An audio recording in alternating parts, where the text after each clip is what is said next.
Sejam bem-vindos. Sou Renato Didil, sócio da prática de Infraestrutura e Energia do Matos Filho Advogados. Estamos começando mais um episódio do Conecta Infra, nossa série de podcasts que trata de temas relacionados à infraestrutura.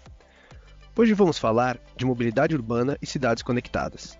Para isso, eu recebo meu sócio, Thiago Sombra, para batermos um papo. Thiago, bom estar aqui com você. Como um primeiro tema, gostaria de perguntar, em termos de tecnologia, quais são os principais conceitos práticos que vêm sendo implantados nas Smart Cities? Obrigado, Renato. Bom, hoje o que a gente tem nesse cenário de Smart Cities, cidades inteligentes, é essencialmente a principal característica envolve o uso extensivo de tecnologia e dados, com o objetivo de melhorar a qualidade de vida, de promover melhor gestão de recursos e sustentabilidade urbana. Acho que o foco inicial de toda nova solução, da nova ferramenta, de todo novo serviço associado a Smart Cities, ele vem sempre focado numa abordagem muito conectada, muito associada à qualidade de vida do cidadão, a uma necessidade de entregar serviços urbanos equilibrado com sustentabilidade, eficiência energética e, sobretudo, um esforço computacional para um maior processamento de dados e uma devolução de serviços com uma característica melhor. É nesse cenário que nós começamos a identificar características muito comuns a serem perseguidas pelas mais diversas ferramentas que são implementadas no conceito de Smart Cities, para além da melhoria da qualidade de vida que a gente discutiu. Como a gente está num momento de muita discussão sobre transição energética, eficiência energética tem sido praticamente a força motriz de todos os projetos que têm sido implementados. E como você bem destacou, eficiência energética ela acaba sendo a raiz de fundo para outras questões como mobilidade urbana, que é o tema que você vai tratar um pouco mais à frente, mas especialmente questões associadas à segurança, melhoria da segurança em determinadas localidades de uma região, melhoria dos recursos, propriamente dito, e das políticas públicas à disposição da população em uma determinada localidade, mas, sobretudo, uma percepção da cidade muito mais focada no bem-estar do cidadão. Acho que hoje em dia não há dúvidas do que a gente tem visto, que o conceito de Smart City tem efetivamente o objetivo de reduzir custos de mobilidade urbana associada a essa melhoria da infraestrutura logística e energética. Bom, acho que dentro dessa perspectiva eu queria aproveitar o gancho da tua pergunta e te perguntar como as questões de Smart City elas acabam se conectando também com mobilidade urbana, né? A gente falou um pouco sobre isso, mas olhando para o foco exclusivo aqui de infraestrutura, como é que você enxerga o tema da mobilidade urbana se desenvolvendo nas questões de Smart Cities? Como você bem falou, né, acho que um dos principais conceitos de Smart Cities é essa questão da alteração, né, do planejamento urbano, né? Você passa a ter o conceito de hubs, que são, né, aquela ideia em que o usuário do transporte público ele está mais conectado, ele tem uma distância máxima de até 15 minutos para chegar no seu lugar de trabalho, para buscar seu serviço, e você tem também o conceito de ter um sistema de transporte público cada vez mais eficiente e com uma pegada menor de carbono, né, que você tenha ali o conceito da transição energética bem latente. E isso está diretamente relacionado com a conectividade, né? Porque isso quando você para pensar, né, no planejamento urbano, hoje em dia você espera que você tenha um controle praticamente real-time, né, de fluxo de pessoas e de trânsito, por assim dizer, e mesmo o controle, né, o acompanhamento real-time dos modais, né, dos ônibus, dos metrôs, e isso acabam sendo incentivos para que a população acabe cada vez mais deixando, né, o transporte individual e passando para o transporte público. E o transporte público, nesse caso, né, ele acaba ajudando nessa história da eficiência energética. A gente tem aqui também o uso de tecnologia, né, quando a gente fala da transição da eletrificação das frotas, né, você passa a ter já projetos como um projeto de Curitiba para você substituir os modais, o modal de transporte sobre pneus para uma frota eletrificada, né, que ainda está em estudo, mas espera-se que nos próximos anos saiam. Você tem aqui também a questão, né, de uma maior, de um foco de projetos que a gente consegue ver do Estado de São Paulo, por exemplo, de VLTs, né, de TICs, né, que são os trens intercidades, para promover essa conexão de pessoas nesse modelo de transporte coletivo, né, sem o combustível, tirando o combustível fóssil, né? Então, eu acho que quando a gente pensa na mobilidade urbana dentro das cidades conectadas, passa muito por isso, né? Por esses projetos de mobilidade coletiva, né? Pensando na eficiência energética. E também tem um outro conceito importante que é diretamente relacionado às cidades conectadas, que é a interação multimodal. Então, é tanto o fato de você permitir que o usuário do transporte público com aquele mesmo cartão, né, o que a gente chama aqui em São Paulo do bilhete único, né, que você pega o ônibus, depois você entra no metrô, depois você pega o trem, como você ter estruturas que permitam, por exemplo, que as pessoas levem suas bicicletas dentro do metrô ou que elas tenham ali um lugar para deixar a bicicleta quando você vai, né, pegar um VLT, por exemplo. Hoje em dia, o que que você pode dividir com a gente, Sombra, sobre as tecnologias que efetivamente vêm sendo implementadas nas cidades conectadas? Aqui, Renato, o que a gente mais identifica dentro de um foco de viabilizar para o cidadão informações úteis em tempo real, é a estruturação, por exemplo, de super apps, o que a gente chama de apps que proporcionam uma captação maior de dados para melhoria da comunicação dos indivíduos, né? E um planejamento melhor de serviços, além da melhor promoção dessa integração multimodal que você falou, que de um lado associa não só a eficiência energética, mas também uma mobilidade compartilhada no intermodal, como um pagamento eletrônico por meio de bilhetagem, né, que eu acho que é um tema que tem se falado muito, muito hoje, na medida em que a gente passa a ter uma interconexão entre de transportes. Então, esses são temas que são muito importantes. Mas, para além disso, né, com a expansão da inteligência artificial, e aí, recentemente, a própria ANEEL soltou uma consulta pública, a Autoridade Nacional de Proteção de Dados editou um guia sobre sandbox regulatório no tema de inteligência artificial. A gente tem um projeto de lei no Congresso tratando desse assunto, com a capacidade das soluções de inteligência artificial associada a temas como internet das coisas, blockchain e eletrificação de veículos, a maior percepção que a gente passa a ter é que num cenário de conectividade ampla, com a implementação do 5G, nós vamos ter todas essas soluções fazendo parte de um ecossistema comum, com contratos que viabilizam uma melhor integração entre serviços logísticos, arranjos de pagamento e infraestrutura de entrega, não só de produtos, como também de acessibilidade para as pessoas. Então, essas plataformas digitais, com a ampliação do poder computacional e a conectividade, elas fatalmente vão proporcionar, vão criar aqui elementos de maior integração no planejamento urbano, né?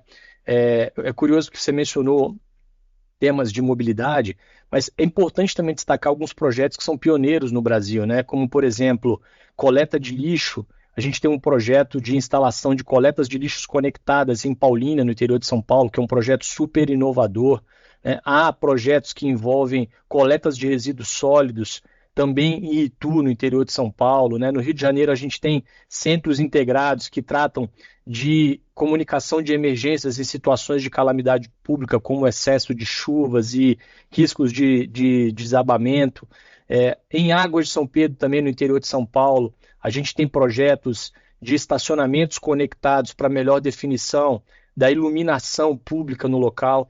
E é curioso mencionar isso, porque boa parte dos municípios do Brasil tem adotado um projeto piloto que envolve a intercomunicação entre soluções de inteligência artificial com a eletrificação, com o objetivo de proporcionar uma melhor alocação da iluminação pública no intuito de obter uma melhor eficiência energética para locais onde haja efetivamente um tráfego de pessoas ou um tráfego de veículos, enfim, onde haja uma ocupação urbana e para que isso proporcione uma melhor distribuição das pessoas também no território. Então, acho que hoje, se eu pudesse te destacar, eu te diria que a conectividade e a inteligência artificial, elas vão ser os fatores propulsores dos outros benefícios que nós identificaremos em termos de não só mobilidade, mas de outras questões dentro de cidades conectadas. Então, carros conectados vão poder proporcionar melhores serviços,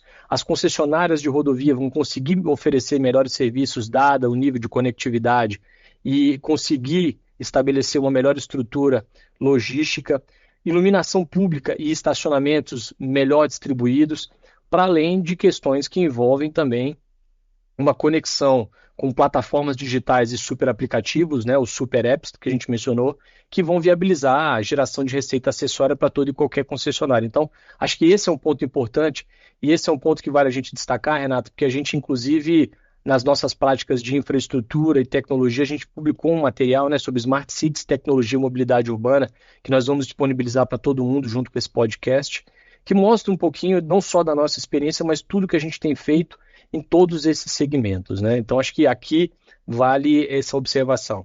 Agora, aproveitando que você me perguntou sobre projetos e soluções tecnológicas vinculadas às questões de Smart Cities, eu queria te ouvir também sobre que projetos de mobilidade urbana você tem visto com uma maior frequência associada às questões de Smart City, né? Como a inovação tem proporcionado uma percepção diversa de mobilidade urbana nos mais diversos segmentos. Obrigado, Saulo, pela pergunta. Assim, quando a gente vê esses novos projetos que saíram de mobilidade urbana, né? Acho que a gente teve o TIC, que saiu recentemente, né? Que é o trem intercidades ali para Campinas, que é muito mais essa questão de você ter a mudança, né? O incentivo de mudança de modal, né? De você sair da solução individualizada de mobilidade para uma solução coletiva. Só que o importante, né, como a gente, né, costuma dizer, não assim, além de sair projetos, mais importante do que isso é você ter uma carteira de projetos que enderecem essas questões, que comecem a considerar esses elementos que a gente comentou aqui das cidades conectadas na sua modelagem e também depois nos editais e nos contratos. Então, assim, acho que um grande exemplo que eu até passei aqui brevemente é esse projeto do RIT, que é a Rede Integrada de Transportes de Curitiba. Que Curitiba, por sinal, ela eu não sei se você sabia, eu, por exemplo, não sabia. Quando eu fui estudar aqui um pouco mais sobre o tema, eu descobri que Curitiba é considerada uma das 10 cidades mais inteligentes do mundo. Curitiba investe desde a década de 80 em mobilidade e eles são, assim, precursores no sistema do BRT. Inclusive, outras cidades do mundo estudaram o BRT de Curitiba para implementar os seus próprios sistemas, como Bogotá, né? E Curitiba agora está dando um segundo passo, né? Eles estão em estudo com esse RIT, nessa modernização do sistema deles de transporte integrado, que é justamente prever a mudança, né, para a eletrificação, essa conectividade toda, né? E além disso, né, outra coisa que a gente tem que considerar que são os incentivos para que a população efetivamente passe a utilizar esses sistemas mais eficientes de mobilidade urbana, né? Pensando nessa nova cidade conectada, nesse conceito de cidade conectada. Então isso passa tanto pela experiência do usuário, né?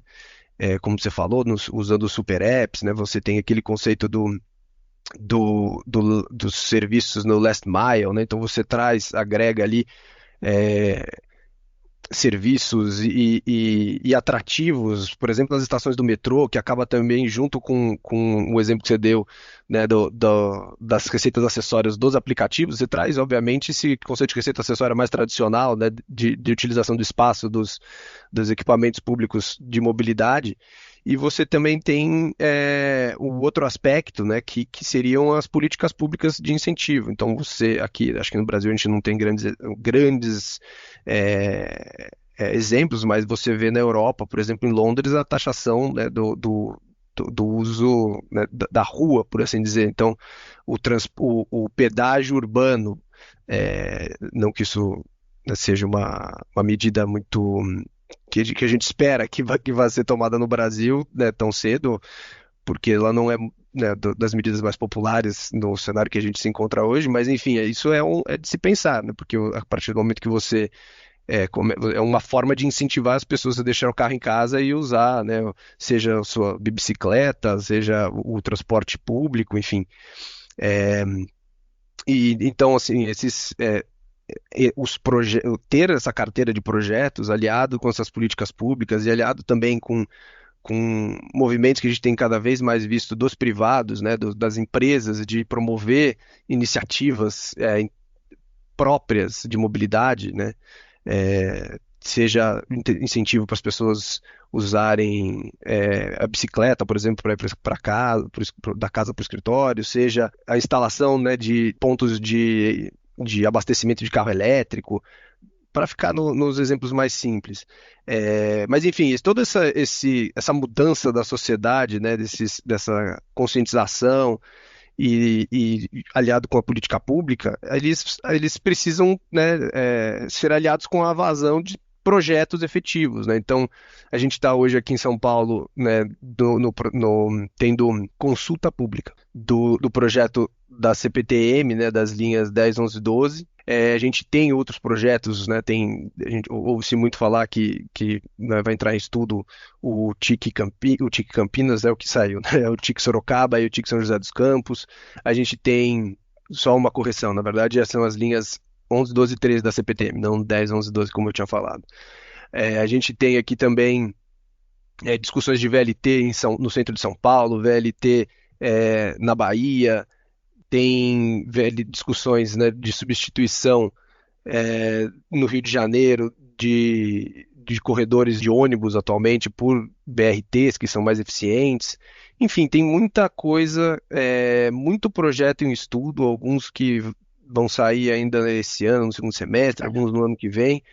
Mas, assim, o setor de mobilidade urbana, acho que fazia tempo que ele não estava tão movimentado nesse aspecto, né? De novo, assim, nem todos esses projetos estão para sair, mas é importante você ter uma carteira de projetos nos próximos anos que eventualmente que acabe dando vazão para essa tendência, né, de urbanização e de cidades conectadas que a gente estava conversando até aqui.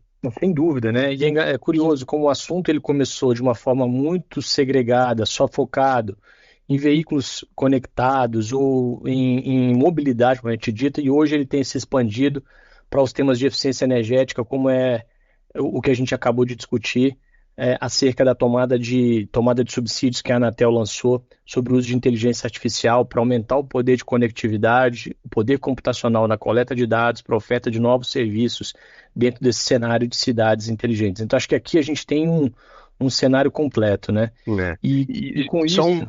uma parte também, Sombra, um outro exemplo, né, disso que você acabou de falar, é que no decreto recente, né, que saiu sobre das debêntures incentivadas e debêntures de infraestrutura, né, o decreto 11.964, exatamente no trecho onde ele, né, no artigo 4º, quando ele trata de quais são os projetos, né, prioritários para fins dessas debêntures incentivadas, ele tem ali um inciso que ele trata da mobilidade urbana, e aí quando ele fala basicamente, né, de infraestruturas de transporte público coletivo ou urbano, ou de caráter urbano, e ele fala, né, da aquisição dos veículos associados a essa categoria, né, de basicamente transporte público coletivo urbano, e ele excetua ônibus. Só que daí ele traz uma outra exceção, que são exceto, né, para aquisição de ônibus elétricos, né, inclusive por célula de combustível, híbridos ou biocombustível. Então, assim, você vê que isso está